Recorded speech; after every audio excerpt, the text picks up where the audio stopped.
I don't give a fuck. I'm turning the camera on. I'm chewing. What's up, y'all? Bernie Sanders destroys Trump's Treasury Secretary and Senate committee hearing. I'm out right to the video. Time to waste. Where'd it go? Help me out here. My understanding is the Trump administration has, I think, 13 billionaires in office right now, leading government agencies. 13 billionaires? I have no idea, Senator. I think that's what the number is. Do you think it's a coincidence, given the large number of billionaires in the Trump administration, that this particular piece of legislation would provide $235 billion in tax breaks to the top 0.2% by expanding the exemptions in the estate tax? Senator, I will tell you that when the 2017 Tax Cuts and Jobs Act passed, my tax rate went up. Well, I don't know your exact situation, but I can tell you. Tell me about how many people do you think are in the top 0.2%? Sorry? Number of people in the top 0.2% who would benefit from this particular $235 billion tax break.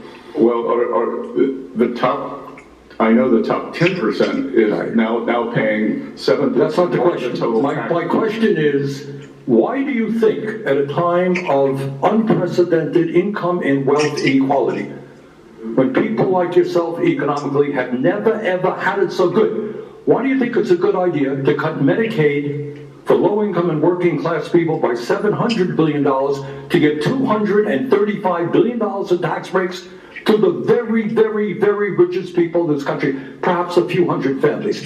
Please justify that and tell me about that. Well, Senator, I don't know, but the Democrats had the trifecta, and there was no tax increase or wealth tax on billionaires. You choose. I'm not talking about a tax. You chose not Mr. President, I'm not talking about a wealth tax.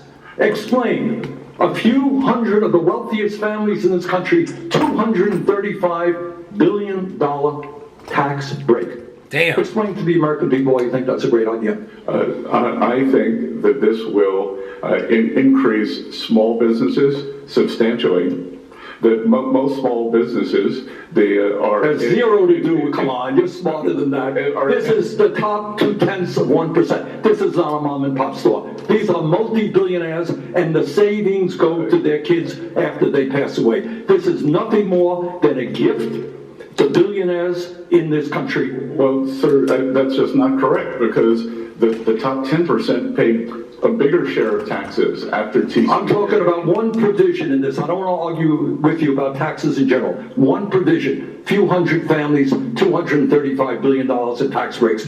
You can't justify that because morally it is totally unjustifiable. Let me ask you another question. If you guys want to cut $1 trillion in Medicaid and the Affordable Care Act, the estimate from CBO, I believe, is that over 15 million people lose their health insurance. Damn. Yale University and the University of Pennsylvania estimated that when you throw that many low-income and working-class people off of health care, some 50,000 people a year will die.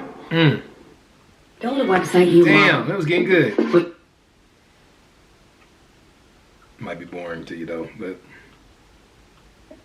Tell me why you think it's a good idea to give tax breaks to billionaires and allow 50,000 low-income and working-class people to die unnecessarily.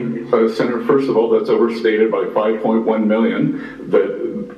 That is not attributed to this bill. It is simply... It's a combination. That's true. No. You all had a scheduled expiration of Obamacare subsidies, and you did not extend that when you were in charge. 5.1 million. 1.4 million illegal aliens on Medicaid. What? There are work requirements. And our goal is to get more money to children and others. Really? Your goal is to get more money to children, and working people? Really? Come on. And I was surprised to hear this. Really? Come on. How many people lose their jobs every year, quit, get fired or whatever? Do you have any idea? Well, there's something called the quits rate, and so when the job market is strong, more people quit. But yeah, I was surprised that I just researched this. I don't know. Do you happen to know? I don't know the number. I was surprised. I mean, would it be shocking to you? What's to me? 20 million people leave their jobs a year. Doesn't shock you, right? That's a big labor force, right? So somebody leaves the job, maybe they move, maybe something happens in their lives, right? We have a lot of transition in the labor market, correct? Maybe they get a better job. Right, exactly, maybe they do. Or maybe they have to stay home, their wife gets sick, whatever, we don't know. But 20 million people lose their jobs in the given year, leave their jobs in the given year. Are those people lazy? What happens when I leave my job and maybe I have to move to another state to take care of my ill mother and I desperately need Medicaid? Am I too lazy now to be able to get Medicaid? I think that's a mischaracterization of the work requirement. Really? Well, I'm not quite so sure it is. I don't...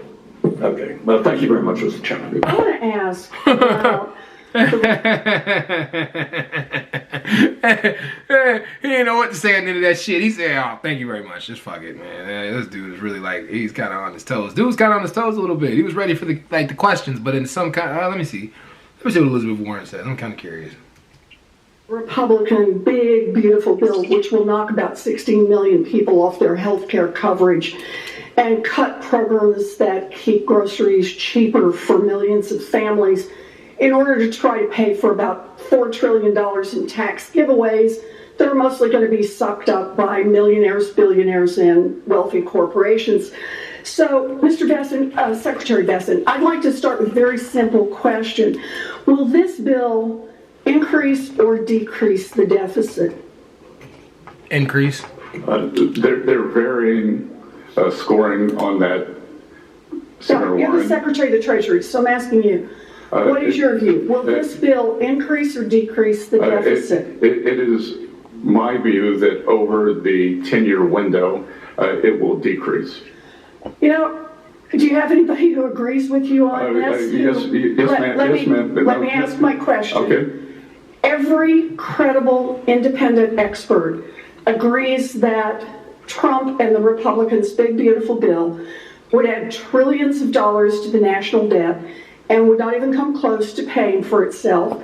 The nonpartisan Congressional Budget Office, the Penn-Wharton budget model, and the Yale Budget Lab all agree on this, and they're looking at 10-year windows, thank you. So do the Conservative Tax Foundation and Committee for Responsible Federal Budget, conservative groups. Even Elon Musk and the Wall Street Journal are criticizing the bill for ballooning the national debt. The only people who are saying publicly that it's not going to add to the national debt are you, Donald Trump, the Republicans in Congress. Do you have an independent group that has put forward numbers that disagrees with all of these conservative groups and disagrees with the Wall Street Journal on this? Well, Senator, interesting to see you aligned with Elon Musk, but if I add... You're no more shocked than I am.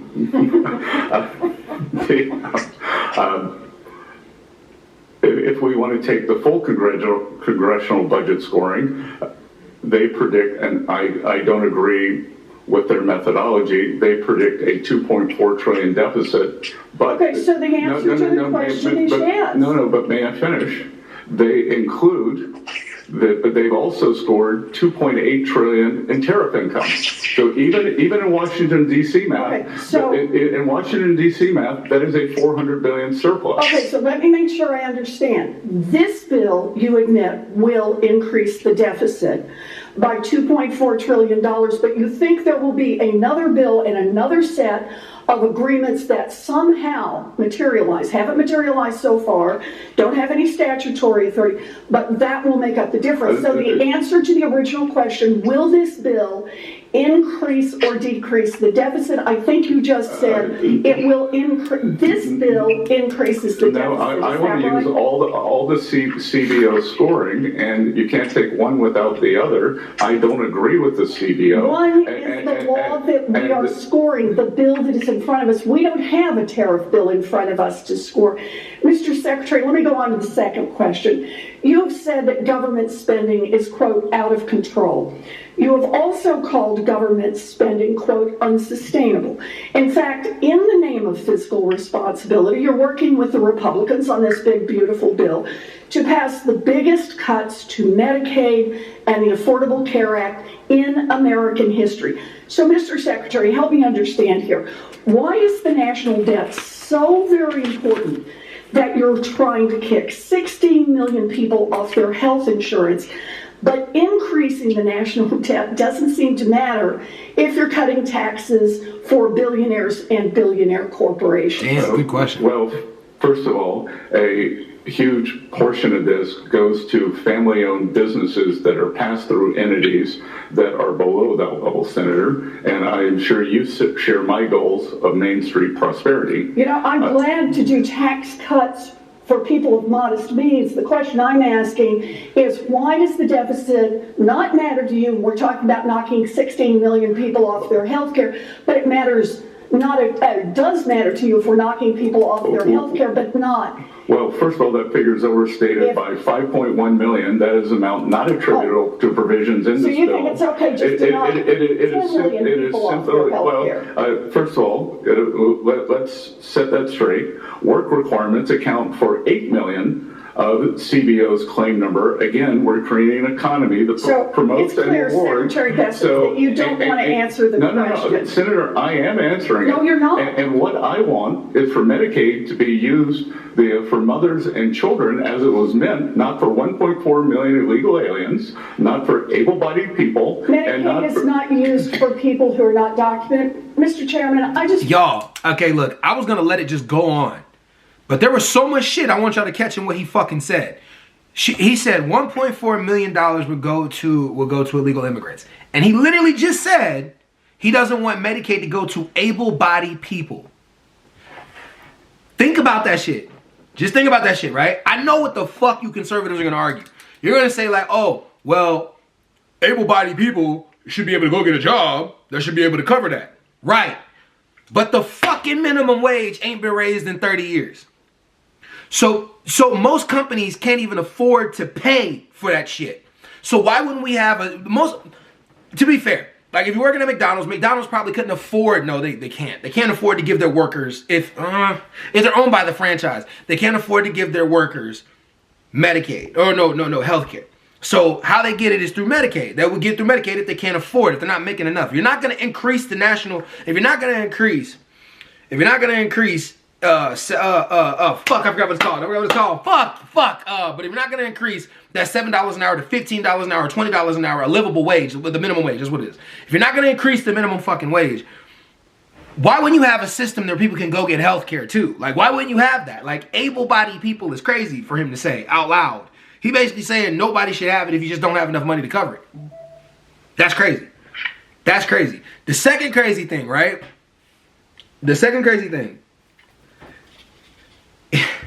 He avoided the questions from Bernie Sanders, but at the same time, like, he did it in a smooth way, right?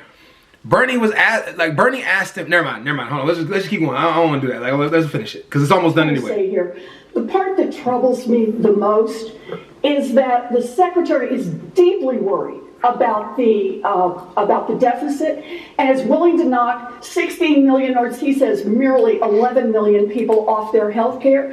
Matters so much. But it doesn't matter so much if you're cutting taxes for billionaires. Then it's okay to run up a big deficit. I think that's wrong. Damn. Oh, man. I want to hear what he was going to say next. Never mind. I'm in the video right there because that shit was boring as fuck. I ain't even gonna lie to y'all. Hey, I was bored as fuck. But like at the same time, like it was good. You know, we gotta challenge the Secretary of Treasury. If he's only speaking for the president and trying to protect the president and not being honest about what the big beautiful bill is gonna do to America, then we're fucked. You know what I mean? Then we're fucked. But like that is true. Like every economist I've ever looked up with talking about the big beautiful bill did say it was gonna add a lot more money onto the deficit, and it's not gonna decrease the deficit enough. And they're banking on, but what the conservatives are banking on, to be fair to them, they're banking on the tariffs bringing in at least $1 trillion. I think it was like $1 trillion, $2 trillion I was looking at the last time. I could be wrong about that. You guys research it for me. But hey, you know, anyways, I'm out. I don't give a fuck about none of that shit. Like, I already started the video, so I had to sit through it. But I tell y'all, bro, when I don't give a fuck about a video or a video is boring as fuck, I'll tell y'all. But anyways, I'm out. Peace.